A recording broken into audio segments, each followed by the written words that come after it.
Terus tiba-tiba ada nada dering masuk, terus dia baca kayak SMS kayak gitu. Dia sambil senyum-senyum. Terus gue nanya, Ki, goblok, lu ngapain sih? Lu cengar-cengir dewekan, kata gue. Ya gue lagi kangen sama cewek gue. Lu gak ada cewek, suara cewek lu mana? Lu ngomong sendirian anjing, kata gue. Dia ambil HP ngomong kayak gitu, yang ada yang mau kenalin sama kamu. Akhirnya ditaruh HP-nya. Tungguin katanya, nanti cewek gue balas. Goblok ya, lu bikin gue merinding gitu gue. Selang berapa lama gue nunggu beberapa menit, sekitar ada 10 menit. Tiba-tiba ada SMS masuk. Langsung ngomong sekakmat ke gue. Nih baca, botak sini loh katanya.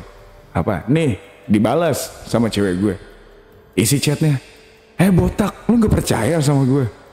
Anjing. Ada salah satu teman gue nanya, cewek lu yang di mana? Kok bisa cewek lu balas chat sementara kita ngomong? Cewek lu yang di mana? Akhirnya di situ bilang, cewek gue yang udah ninggal.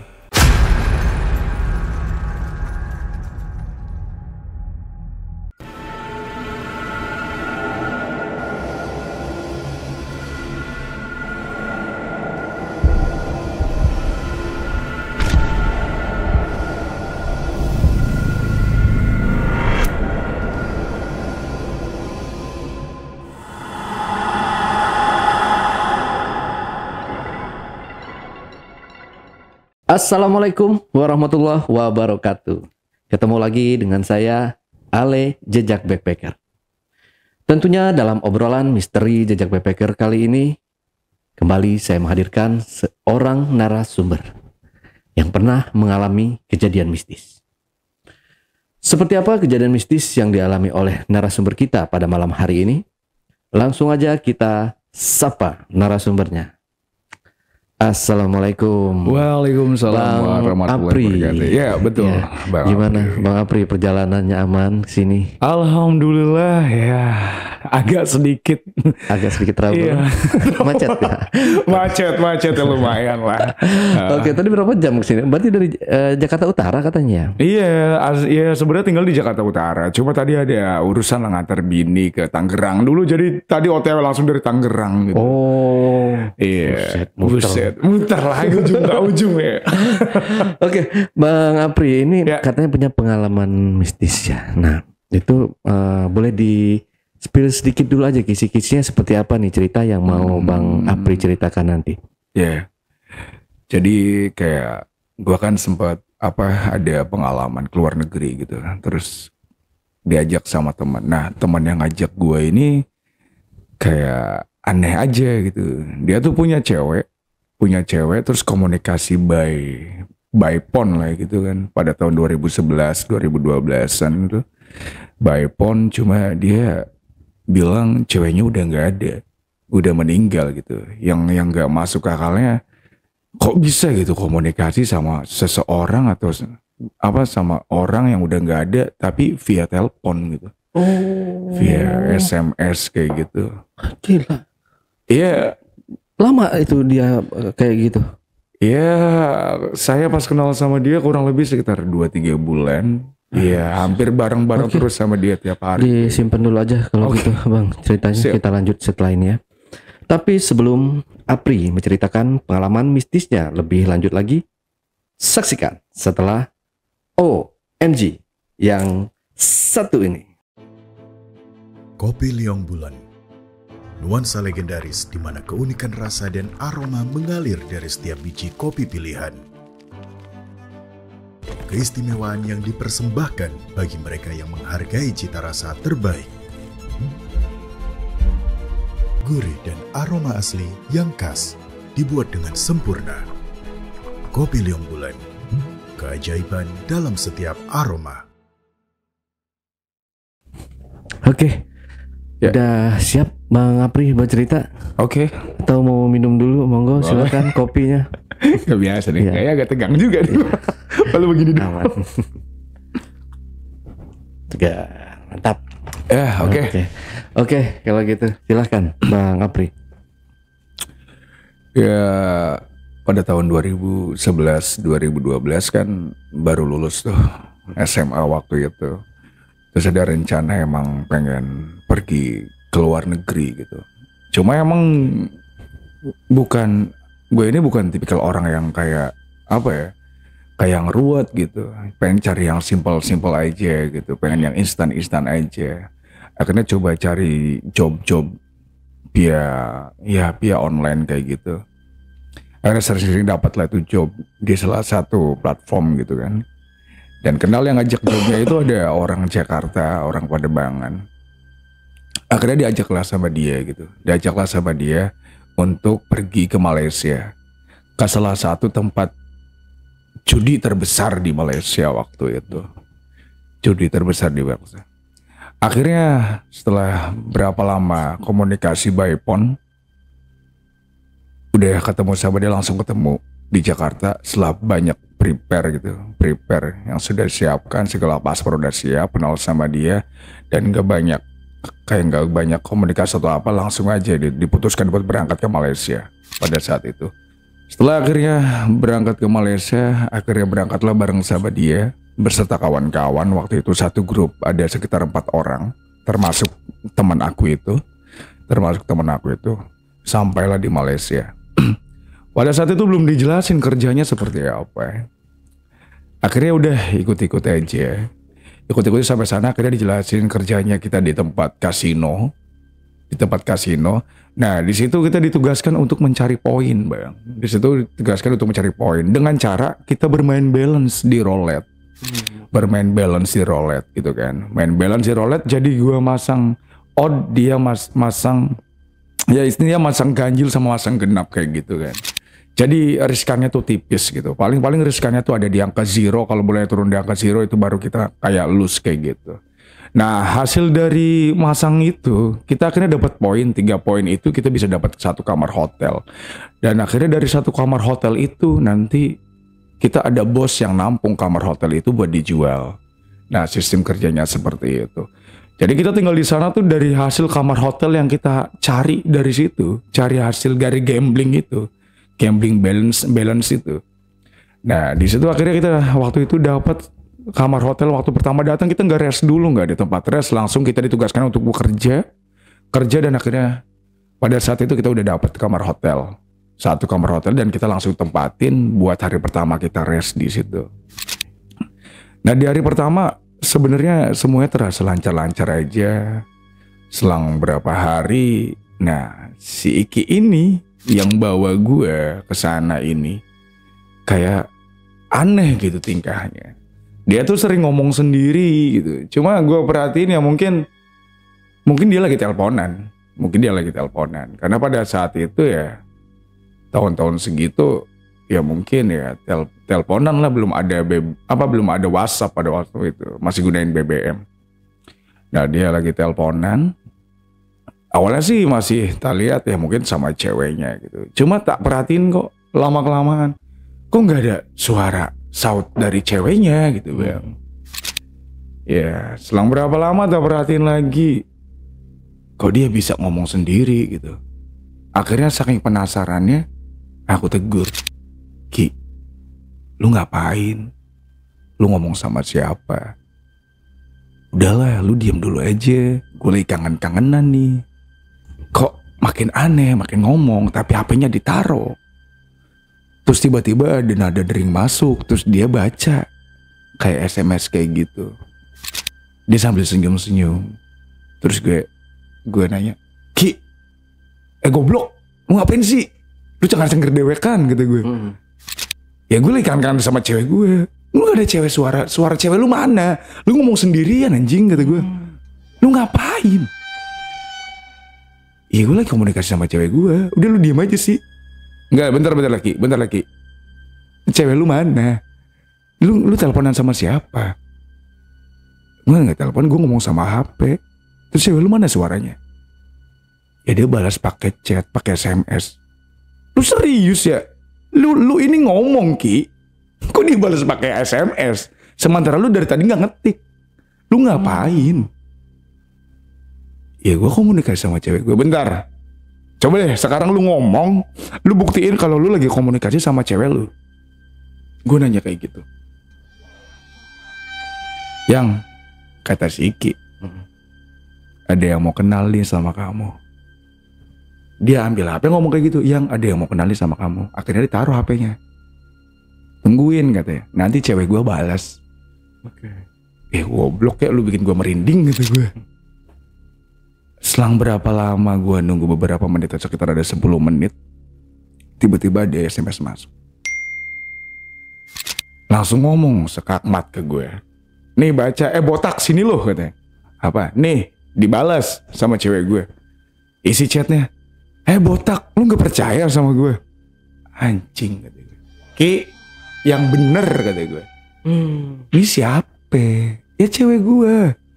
Lu gila, lu kok bisa komunikasi, lu ngomong dia balas chat. Yang lain tolong ya gue minta, lu Ki ada berapa HP? Jangan lu yang balas juga chatannya. Lu gila kali kata gue. Kagak, emang serius cewek gue. Cewek lu yang di mana? Udah lu sekarang dekat sama gue, lu ngobrol, lu nanya. Lu taruh HP-nya, lu ngomong sama HP. Emang kayak orang tolol sih, nurut aja. Disuruh sama si Iki gitu. Gue ambil HP dia, taruh lah di depan itu. Kayak di depan lemari kecil lah gitu kan. Karena ada di hotel tuh ada lemari-lemari yang kecil kayak gitu. Gue taruh di depan. Ini serius lu ceweknya Iki? Gue nanya tuh om.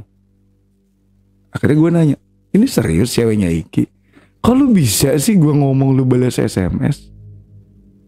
Akhirnya selang berapa lama dateng lah tuh. Nada dering lah. Soalnya HP-HP-nya masih HP-HP poliponik kayak gitu. Akhirnya dateng tuh chat, gue baca sendiri. Botak, lu kalau nggak percaya tunggu nanti ya, lu lihat aja. Gue liatin sih Ki, kata gue, lu yang benar. Masa kayak gini Ki, gue takut. Teman-teman gue masih nggak percaya. Ki lu goblok ya, lu mainan lu ada aja katanya. Ya emang itu cewek gue. Ada salah satu teman gue nanya, cewek lu yang di mana? Kok bisa cewek lu balas chat sementara kita ngomong? Cewek lu yang di mana? Akhirnya di situ bilang, cewek gue yang udah ninggal. Cewek gue yang udah ninggal.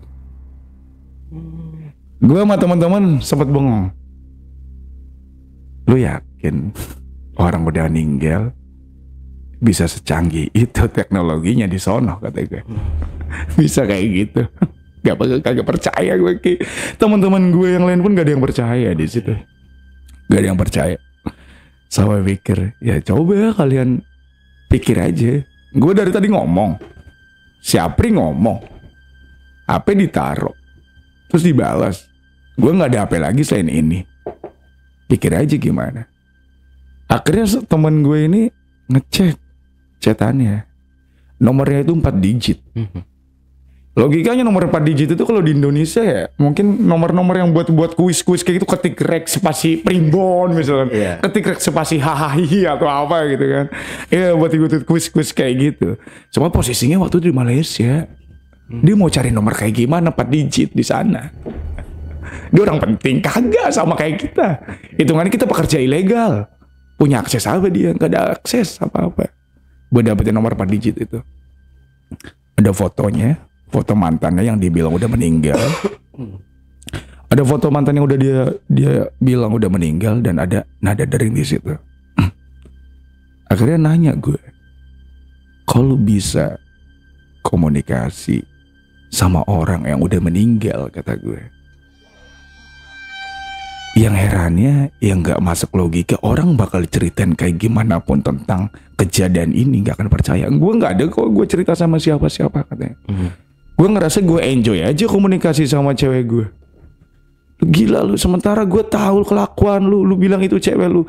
Lu selama kerja di sini lu ganti-ganti cewek, anak-anak yang apa namanya tuh, yang itu apa sih namanya tuh om, yang kayak joki-joki yang kayak gitu tuh, apa joki-joki judi kayak gitu, apa namanya tuh? Kurang paham juga. Iya kurang paham juga ya. Ya pokoknya kayak gitulah.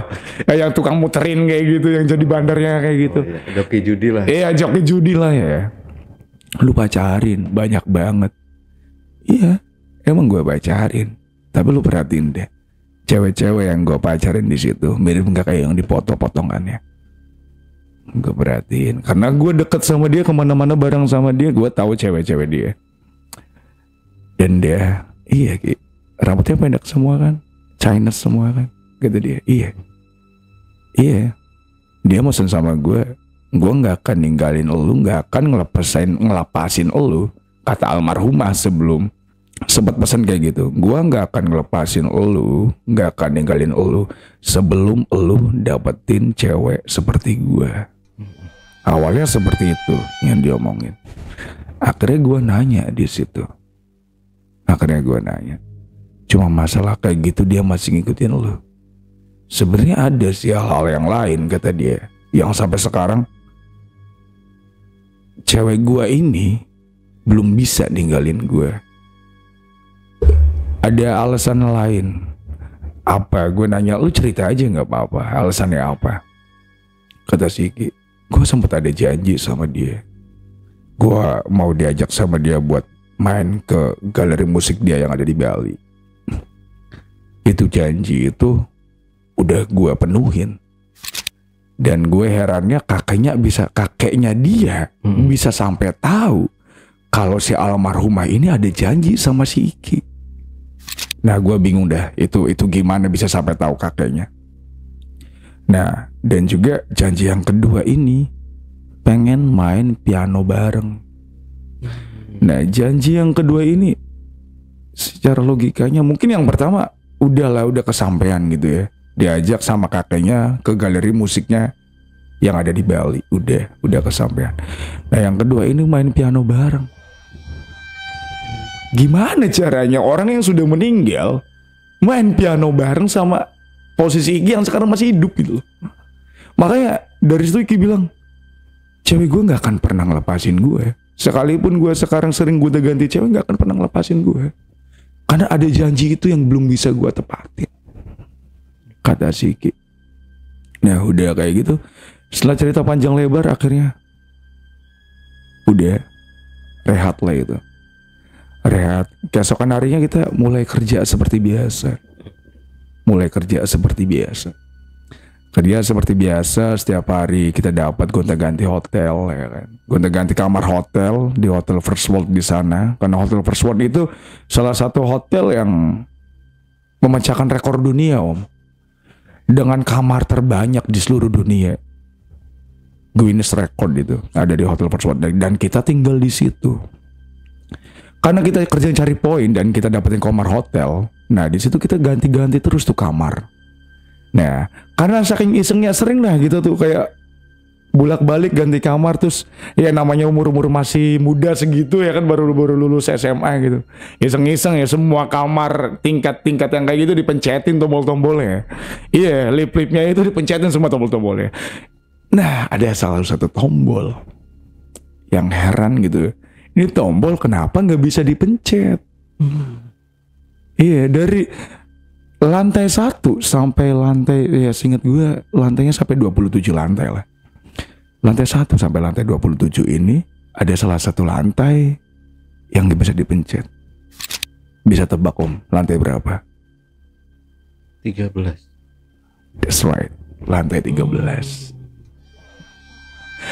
Sebelum gue nonton film yang ada di Indo kalau lantai 13 itu ada something, ternyata gue udah pernah ngalamin kejadian tersebut waktu gue di luar negeri, di Malaysia.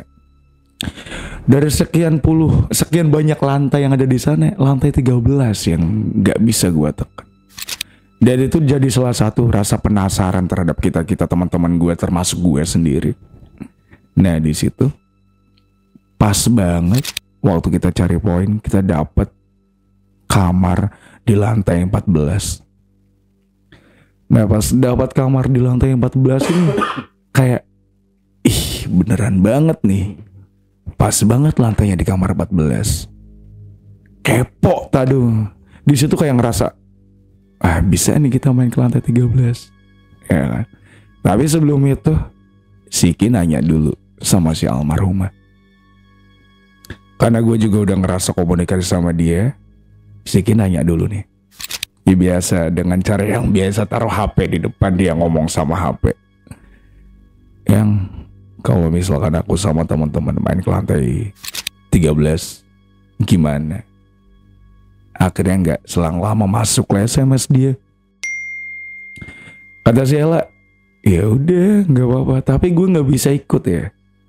Soalnya di sana udah banyak banget makhluk sebangsa gue, dan itu bukan ranahnya si Ella buat masuk ke situ. Ya, bukan ranahnya si Ella buat masuk ke situ. Nah, di situ Siki banti-banti, yakin mau turun ke lantai 13. Yakin nih mau turun ke lantai 13. Kita di sini udah beberapa hari kepo aja Ki, kenapa lantai 13 nggak bisa dimasukin.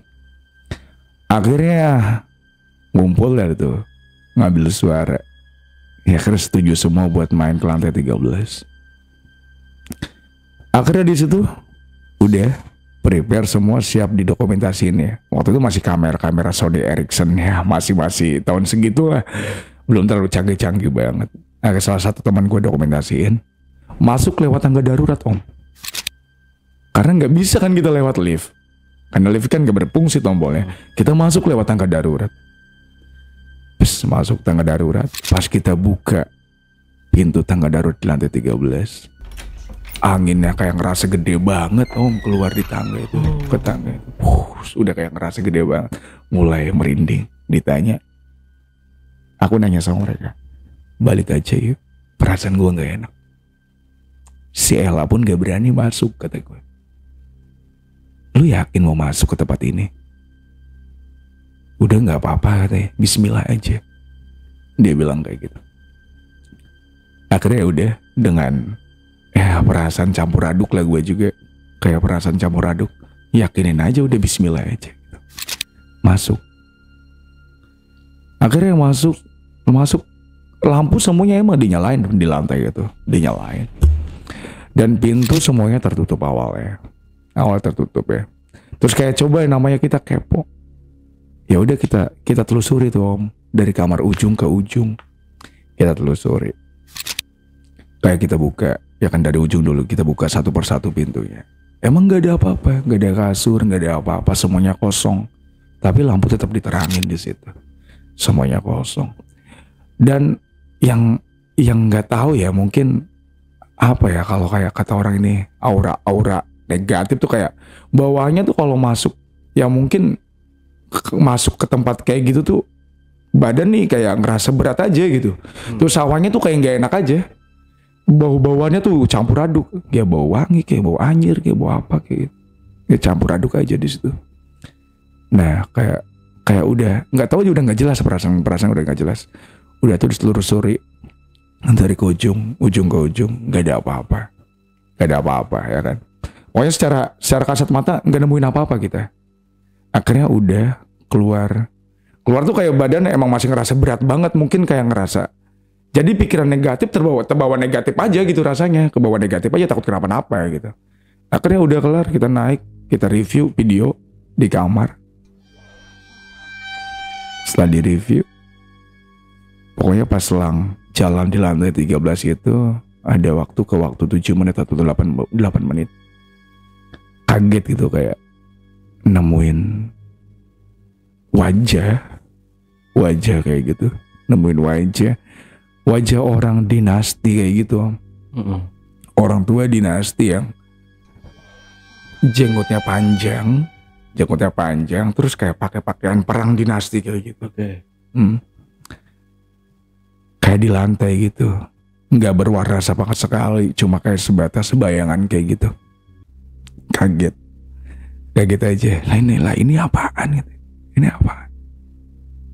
Ini kalau digambar sama orang nggak mungkin, karena gambarnya tuh kayak ya bukan gambar tangan gitu, kayak gambar bayangan aja, bayangannya cuma di lantai gitu, gambar bayangan cuma di lantai. Nah setelah kejadian kayak gitu, udah temen gue kayak hilang penasarannya. Nah akhirnya udah sekitar jam 1:30 ada salah satu teman gue di situ.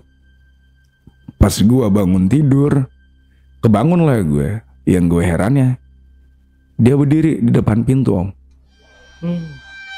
Dia berdiri depan pintu, dia ngadep ke pintu, diem aja. Namanya Aris. Gue panggil, Riz, Riz, diam aja gak nyaut om. Riz, woi Riz. Terus aku bangunin dan si Iki sama teman aku yang satu ya. Si Haris kenapa itu diam aja. Akhirnya disamperin. Riz. Gue pegang tuh pundaknya. Riz, diam aja om, gak nyaut-nyaut. Diam aja. Udah kayak gitu, udah diam. Sambil dia noleh ke belakang. Dia noleh pelan-pelan kayak gitu. Terus balik lagi ke ranjang. Tapi dia gak ngomong apa-apa. Langsung tidur. Terus aku ngomong sama si Iki, sama yang lain. Kenapa tuh bocah? Kenapa bocah? Gue jadi gak enak perasaan gue, kata si Iki. Kan si Ella udah bilang katanya gak usah main ke sono. Atau jangan-jangan si Haris kenapa-napa lagi. Akhirnya dari situ udah tuh si Haris langsung tidur. Cuma langsung tidur karena si Haris langsung tidur, ya udah pikiran kita jadi ya udahlah nggak apa-apa, udah lanjut tidur gitu kan. Nah lanjut tidur. Selang berapa lama ada nih teman gue yang satunya om. Kita setelah tidur tuh ya gue nggak tahu ya, pokoknya masih malam lah, masih gelap gitu kan. Karena di sana kan selisih 1 jam om duluan di sana. Masih gelap gitu. Bangun teman gue mau ke toilet, nanya, si Haris kemana? Woi, si Haris kemana? Bangunin kita berdua. Haris kemana woi? Lah, ya gue kagak tahu. Lu yang bangun. Mas lu nggak tahu sih nggak si Haris kemana? Woi, kemana si Haris? Yang serius ini semua kemana? Anjir merinding gue kalau ingat om. Akhirnya udah tuh di miss call teleponnya di miss call, HP-nya ditinggal. Coba dicariin, kita keluar kamar, dicariin si Haris nggak ada. Keluar kamar langsung deh, karena kita sebelum tidur itu kan habis masuk ke lantai 13 om. Langsung ke ana arahnya. Sebelum ke lantai 13 si Iki ngomong dulu sama si Ella. Keceplosan namanya jadian si Ella. Si Ella itu almarhumah. Dia gak pengen ngomong sih namanya, cuma keceplosan. Nanya dulu sama si Ella. Gak enak jadi perasaan gue nih. Lah, lu tahu si Haris gak di mana? Masuk SMS. Kata si Ella, buruan jemput si Haris, lagi di lantai 13. Oh. Gak banyak ngomong, gak banyak cincong, gak banyak nanya-nanya lagi sama si Ella. Langsung lah kita bertiga ke lantai 13. Anjir gue di situ udah kayak ngerasa nggak tahu lagi deh, pokoknya perasaannya udah jelas takut banget gitu. Karena sebelumnya gue yang nemuin dia berdiri depan pintu, diem. Terus pas temen gue bangun mau ke toilet, si Haris udah nggak ada. Komunikasi sama almarhumah, walaupun dibilang udah di lantai 13. Buru-buru lagi ke lantai 13. Cari om, dari ujung ke ujung. Akhirnya setelah nyari, ketemu si Haris. Dia lagi diem sudut kamar di pojokan, kayak jongkok di pojokan om, madep ke tembok.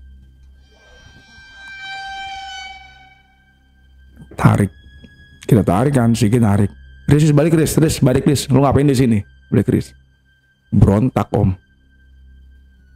Berontak tapi ngomong apa-apa. Dia berontak udah takut tuh om, kita udah takut, udah nggak tahu lagi tuh mau ngapain. Intinya udah si Haris bawa keluar aja dulu. Gitu. Udah kayak gitu, udah bawa. Karena si Haris ini digotong om. Cuma badannya berontak tapi dia nggak bisa ngomong apa-apa. Kita naik ke lantai 14. Kita bawa keluar. Wah kayak ngerasa berat banget badan si Haris ini. Kita bawa keluar om. Apalagi kita naik om. Kayak pas keluar kamar aja tangan dia tuh nahan di pintu kamar. Gak mau dibawa keluar. Gak mau sama sekali bawa keluar. Nah udah sampai atas, dia langsung tiba-tiba udah sampai atas, udah kita rebahin langsung lemes. Lemes gitu aja. Akhirnya sekitar di sana kita nggak sama sekali nggak dengar azan di sana. Pokoknya sekitar setengah 7, jam 7-an. Karena di sana kan gunung tutup kabut, jadi kayak masih gelap aja jam 7-an. Jam 7 sampai jam 9 masih gelap aja sih kayak di sana tuh. Siuman si Haris. Bangun lah maksudnya dia. Terus kata si Haris, kita nggak kerja. Kan pelangap-pelongok gue. Tiba-tiba bangun, kita nggak kerja. Lu nggak nyadar lu semalam kenapa? Lah gue kenapa katanya? Gue kenapa? Ya lu sadarin lu kenapa semalam? Lu nongkrong di pojokan kamar lantai 13. Ada lah cibai kata dia. Cibai lu mana ada gue kayak gitu katanya.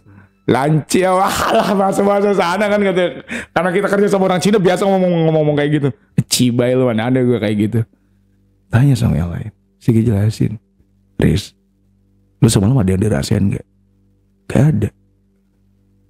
Lu nyadar gak pas lu bangun pertama, lu berdiri depan pintu terus diajak tidur, lu diem aja ditanya, lu gak nyaut apa-apa? Enggak. Lu gak nyadar lu semalam ada di lantai 13. Lu nongkrong sendirian di pojokan ngadep ke tembok. Alah cibai lu gak usah nakut-nakutin gue katanya. Lancau. Serius Riz. Aduh gawe kagak nih. Gue mau gawe ini, gue mau cari duit nih, cari cuan gitu dia. Gawe kagak. Ntar dulu gue nanya serius. Kagak ada tai gue, orang gue semalam tidur kata dia. Gitu cuma sama Siki ngeliatin doang, tatap-tatapan. Gimana nih? Tahu gue juga. Udah tuh. Akhirnya agak siang dikit kita gawe. Ya biasa lah gawe satu tim, biasa ketawa-ketawa bareng gitu kan. Di gawean gitu, cari-cari poin. Udahlah. Malamnya balik. Akhirnya malamnya balik. Kita balik nih malamnya. Udah bala biasa ngobrol di kamar. Ngobrol seru-seruan gitu kan. Udah si Aris nih udah kayak gitu kayak bilang, gue capek katanya, gak tahu badan gue gak enak. Kata si Aris. Lu capek kenapa Riz? Tumben orang tadi juga gawe gak lama gak apa. Kan nungguin lu bangun gitu. Kata kita kayak gitu. Gak tahu kayak badan berat banget bawahnya ngantuk terus gitu ya. Yaudah lu tidur aja kalau capek. Gue ngomong kayak gitu sama si Aris. Akhirnya si Aris bilang ya udah dia tidur. Nah pas si Aris tidur, si Iki ini beli rokok ke bawah. Beli rokok. Gue tinggal dulu ya, gue beli rokok. Oke kata gue. Ya udah. Gue nggak tahu kalau dia nggak bawa HP. Akhirnya ada chat masuk, tapi bukan dari nomor si Ella, dari nomor si Aris. Gue bingung lagi nih sebenarnya, gue bingung di sini dari nomor si Aris sementara Aris tidur. Aris tidur. Terus di chatnya si Aris bilang kayak gini, bukain pintu, gue kedinginan, gue di depan pintu. Cok kata gue. Gue lihat si Aris. Yang ngechat siapa? Si Aris di sini. HP-nya ada. Gue beraniin diri buat lihat ke pintu. Kan di pintu kan ada lubang kecil kayak gitu om, buat ngintip orang dari dalam. Gue ngintip. Gue bilang ke temen, gak ada siapa-siapa kata gue. Ke HP-nya si Iki dia ngecek. Gak ada siapa-siapa. Bangunin si Aris. Riz bangun. Riz bangun. Bangun si Aris. Lu ngechat ya? Kayak gini lu bilang ada di depan pintu. Kan lu tiduran cok. Kagak gue gak ngechat katanya. Ini nomor lu. Tapi gue gak ngechat. Ini nomor lu. Terus nomor siapa lagi yang ngechat? Gue gak ngechat. Udah ribut sama si Aris. Sayang ketakutan gue sama temen gue. Karena ngerasa dikerjain nih. Kayak bawahnya ya kan kayak gak masuk akal aja gitu. Belum lama gue kejadian sama si Ella. Terus tiba-tiba dari nomor si Aris ngechat. Gak tahu tiba-tiba kayak Aris kaget lihat ada yang melayang di lantai 14 om. Putih. Aris kaget. Allahu Akbar, apaan itu anjing? Dia langsung bilang kayak gitu. Apaan goblok? Apa? Sumpah gue lihat tadi apa? Iya lihat apaan? Gue males bahas. Gue pengen balik katanya. Gue udah gak kuat, badan gue juga udah berat banget. Ya lu lihat apaan? Lu lihat apaan? Lu lihat apaan katanya. Gue nanya kayak gitu. Sumpah gue pengen balik cepet, gue kayaknya gue udah nggak tahan di sini, gue pengen balik cepet, kata dia kayak gitu. Kayak mau nangis tuh om, dia ngomong kayak gitu. Dia lihat apa? Udah akhirnya belum lama Siki datang. Belum lama setelah ribut-ribut kayak itu, dia lihat apaan, dia belum ngejelasin dia lihat apaan gitu. Siki datang. Nah apa sih lu pada diem-dieman? Ini si Haris, lu kenapa Riz? Pucat banget muka lu. Ki gue pengen balik Ki, katanya. Gue pengen balik, kayaknya gue nggak bisa ngelanjutin kerja di sini. Kata gue sekarang jadi perasaan gue jadi gak enak. Dia belum dijelasin, dia habis ngeliat apaan, dia belum dijelasin. Cuma dia bilang, Allah berapa tuh putih. Cuma secara detailnya dia nggak ngejelasin lihat apaan. Nah dari situ udah kayak Siki nanya, ya udah, lu kalau mau balik nanti balik bareng gue, tapi nunggu beberapa hari, gue cari tiket yang murah, kata dia. Kata Siki kayak gitu. Nanti gue cari tiket yang murah. Nah udah kayak gitu, si Haris udah gak mau kerja om.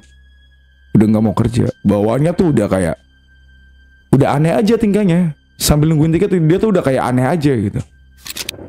Akhirnya udah besoknya itu kayak yang malamnya kita nggak sampai kerja sampai malam. Biasanya sampai malam jam, habis jam 7 lah, habis sisa lah kalau di situ. Jam 8 jam 9-an kita kelar kerja gitu. Udah malamnya kita lebih pulang cepat. Lihat Haris tuh kayak diem aja. Ditanya diem, tapi masih normal, gerak-geraknya masih normal. Cuma lebih cenderung diem aja. Dia nggak terlalu aktif, nggak terlalu banyak ngomong. Cuma dia bilang, Ki, udah dapat belum tiketnya? Gue pengen keburu balik, kata dia. Udah kayak gitu. Karena udah tuh. Si Ella tanpa harus diajak ngomong, tiba-tiba masuk chatnya dari si Ella. Ditunjukin sama Siki. Haris mending bawa balik, katanya. Kalau lama-lama di sini takut kenapa-napa. Gue nggak bisa bantu apa-apa, kata si Ella bilang kayak gitu. Gue nggak bisa apa, mendingan dibawa balik, kata si Ella. Udah dong akhirnya. Ya udah, Iki percepat tuh buat kepulangan si Haris. Udah tuh akhirnya gue ngobrol intens sama si Ella. Karena saking keponya, masalahnya apa nih? Ngobrol random lah. Terus gue nanya sama si Ella, kenapa sih lo bisa kayak gini? Iya intinya gue udah bilang, kata si Ella di chatnya. Gue udah bilang sama kalian, kalau kalian masuk ke lantai 13, gue gak bisa ngikut. Kata Sela di situ. Si Wiki langsung nyengkel di situ, langsung motong. Iya gue mah kan udah ngomong sama kalian, katanya. Cewek gue udah gak bolehin kalian masuk. Iya kalian maksa. Iya gue juga sebenarnya gak mau.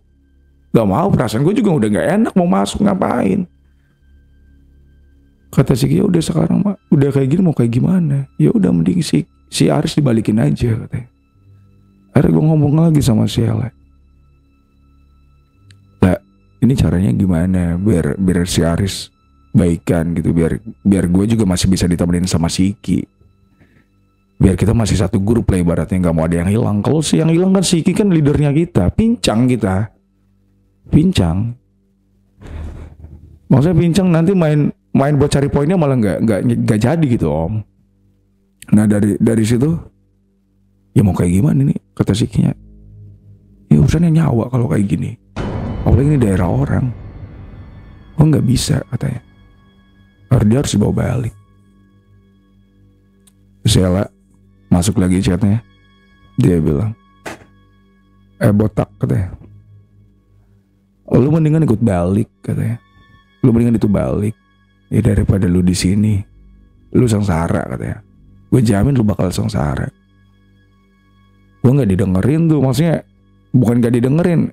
Ya karena berhubung waktu itu posisi gue udah terlanjur banyak makan biaya, ya mau gak mau gue harus survive dong sama teman gue berdua. Gue harus survive, Ella. Gue harus survive di sini, mau gak mau, kata gue. Karena gue dari kampung pengen keluar negeri, ya jual ini kayak jual itu kayak gitu. Udah posisinya waktu itu udah semrawut banget itu. Si Haris juga udah komunikasinya udah minim komunikasi, ngomong juga udah seperlunya gitu kan.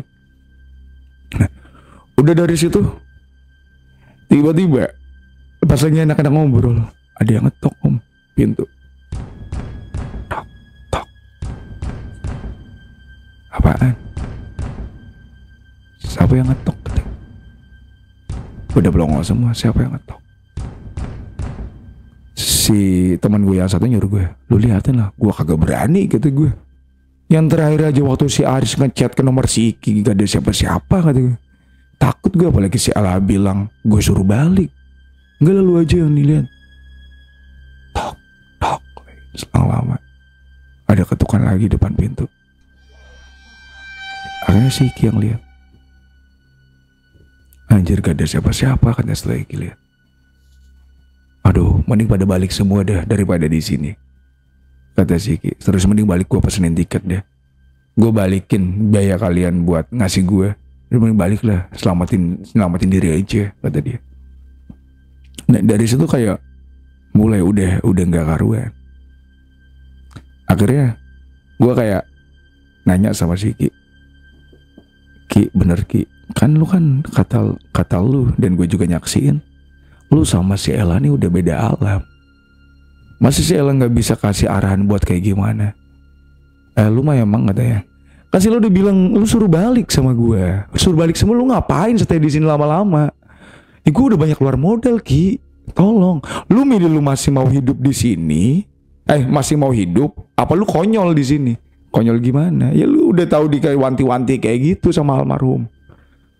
Lu mending balik. Udah sekarang gue balik. Terus gimana gue ke depannya? Ya lu balik aja dulu udah. Si Aris udah kayak gini, udah kayak orang bego, nggak bisa diajak ngobrol. Lu mau bertahan apa di sini? Lagi pula gue nggak ada. Lu hubungan sama si Koko gimana nanti? Koko tuh bos kita. Aduh Ki, nggak tau lah, nanti lah gue pikirin dulu sama teman gue, karena teman gue juga sama dari kampung juga gitu. Udah kayak gitu udah. Akhirnya malam tuh setelah mereka pada tidur, gue cerita sama si Ella. Mulai akrab banget gue sama si Ella tuh di situ sama almarhumah. Lah beban gue berat banget kayaknya. Gue tuh udah kayak jadi orang gak berguna banget nih gue. Gue dari kampung udah minta jual ini jual itu. Gue dijanjiin sama si Ki gaji gue segini. Dapat lah gue waktu tahun 2011 segitu, 2012 itu 15 juta tuh udah lumayan om. Udah menjanjikan lah buat gue kerja di luar negeri. Lo ada saran gimana lah, kata gue. Akhirnya setelah panjang lebar gue ngobrol sama si Ella, dia banyak banget tuh om chat nasihatin gue. Lu yakin aja sama hidup lu, kata si Ella. Rezeki mah bisa dicari. Daripada lu mati konyol, lu mau nanti jadi kayak gue. Gak tenang, kata gue. Gak tenang. Lu mau kayak gitu, lu mending balik.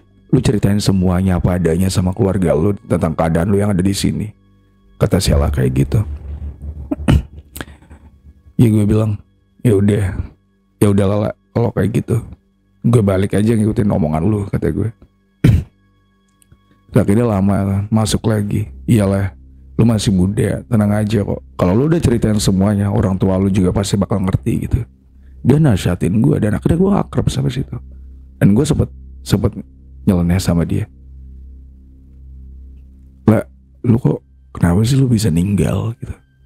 Kayaknya lu orang baik. Menurut gue, kayaknya lu orang baik lah. Kenapa sih lu bisa mati? Bisa sampai sekarang bisa ngikutin Siki. Intinya lu ninggal kenapa lah? Aku nanya di situ. Akhirnya selang berapa lama dia pun balas, lu kalau pengen tahu kenapa gue meninggal, lu nanya sama Siki. Nanya sama Siki cowoknya. Lu nanya sama Siki. Udah kayak gitu, akhirnya besoknya setelah gue komunikasi panjang lebar sama Sheila, nanya sama Siki. Gue semalam habis cerita banyak sama si Ella, dan gue nggak tahu sampai sekarang pun gue nggak tahu itu si Ella di sana caranya gimana masih bisa komunikasi ngeladenin gue ngedumel di saat kalian pada tidur, kata gue. Gimana Ki bisa kayak gitu? Kenapa Ella bisa nggak ada? Kenapa Ella bisa nggak ada?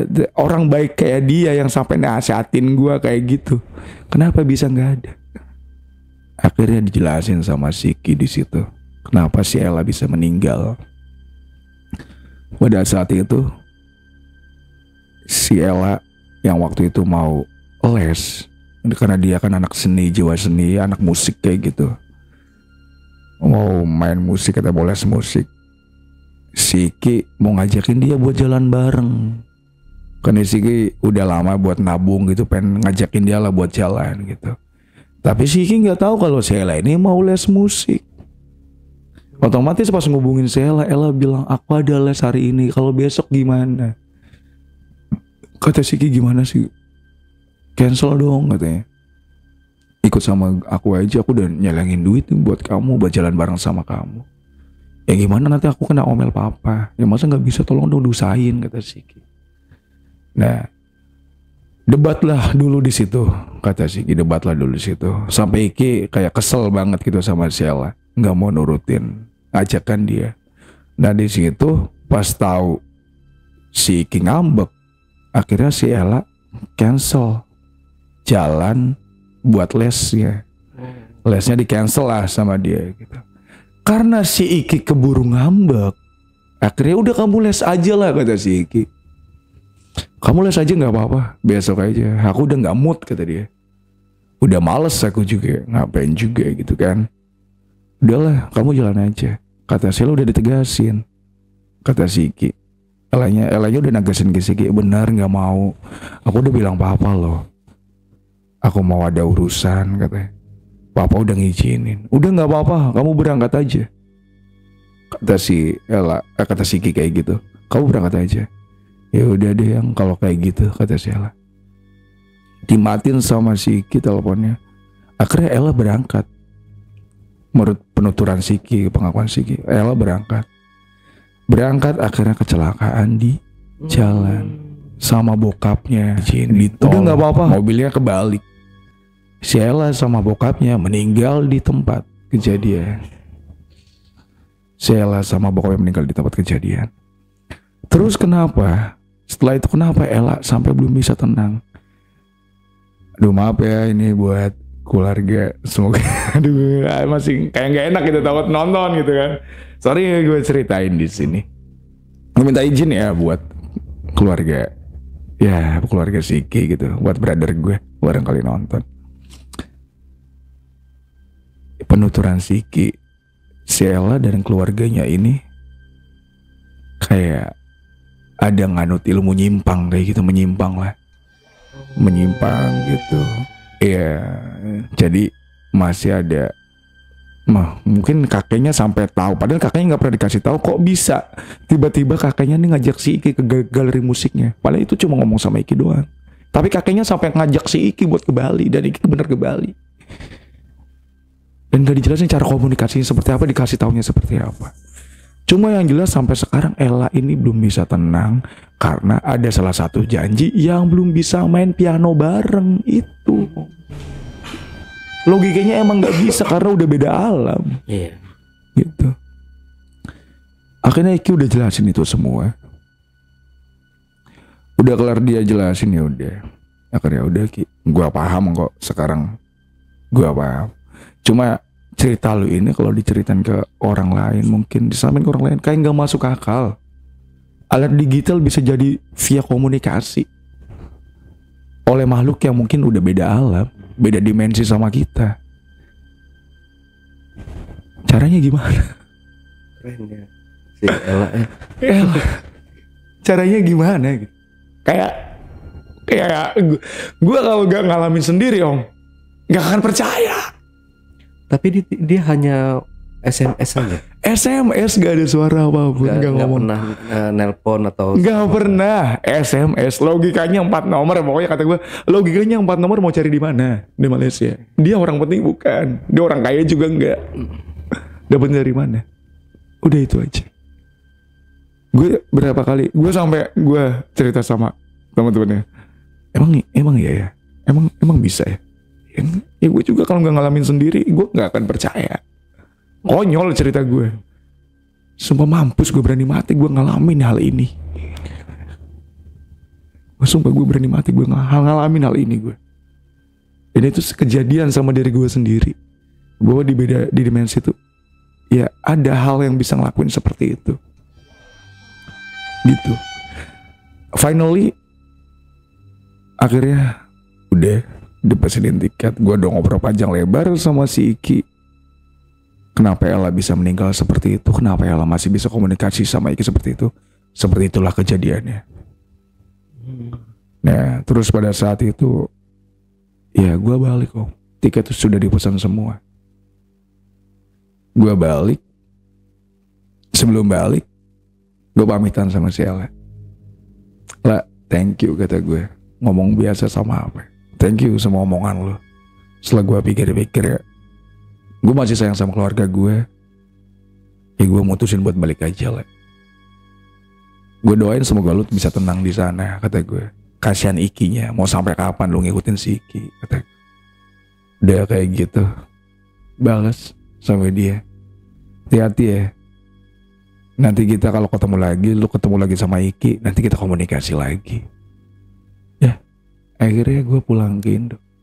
Seperti itu ceritanya. Gue pulang ke Indo sama si Haris sama tim gue semuanya. Kita pulang ke Indo. Kita berpisah sama di si bandara. Iki. Kayak Terus, gitu. Setelah itu kejadiannya gimana nih tentang si Iki sama si Ella ini? Mereka masih menjalin hubungan apa ya? Kalau boleh dibilang itu janji terhalang maut ya. Nah itu janji terhalang maut. Ya gue penuturan si Iki pas gue komunikasi sama dia. Si Iki masih tetap komunikasi. Pas gue udah sampai rumah sampai kampung gue tanya gimana lu sama si Ella? Lancar. Dar lancar.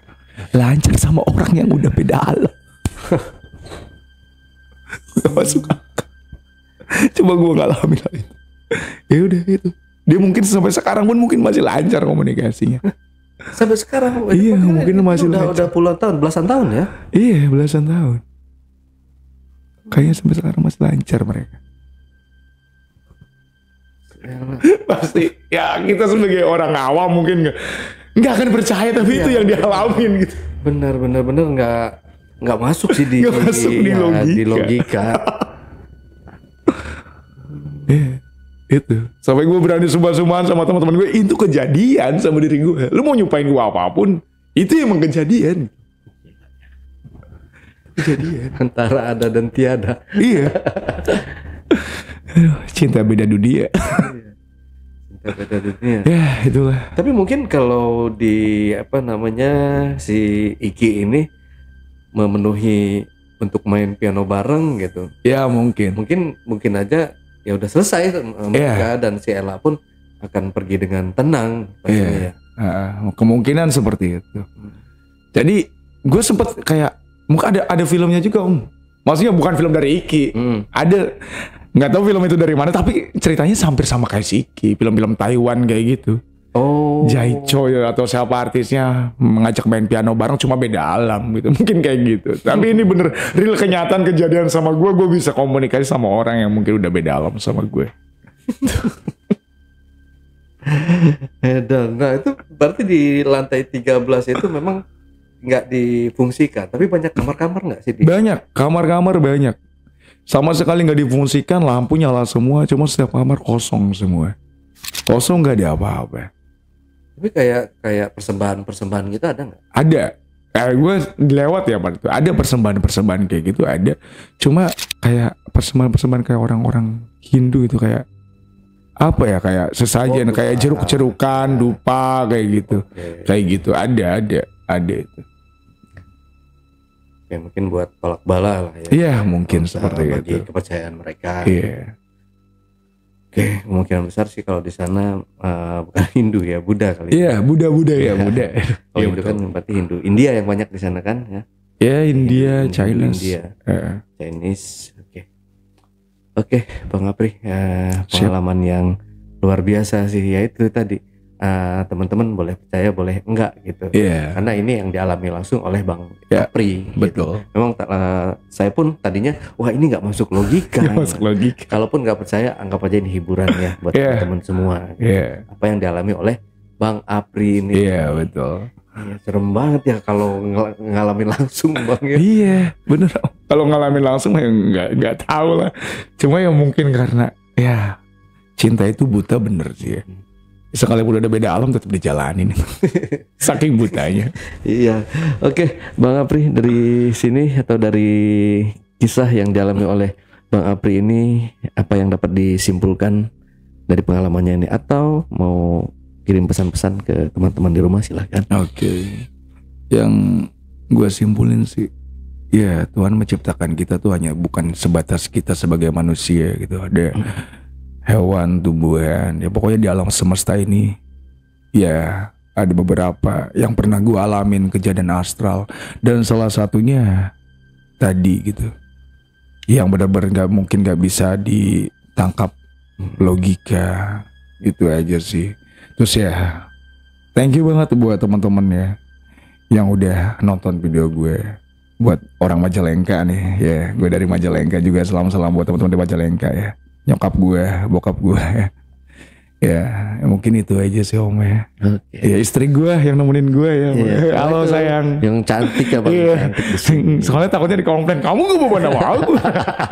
Halo sayang ya, yang udah nemenin aku. Oke, Bang Apri, terima kasih buat waktunya.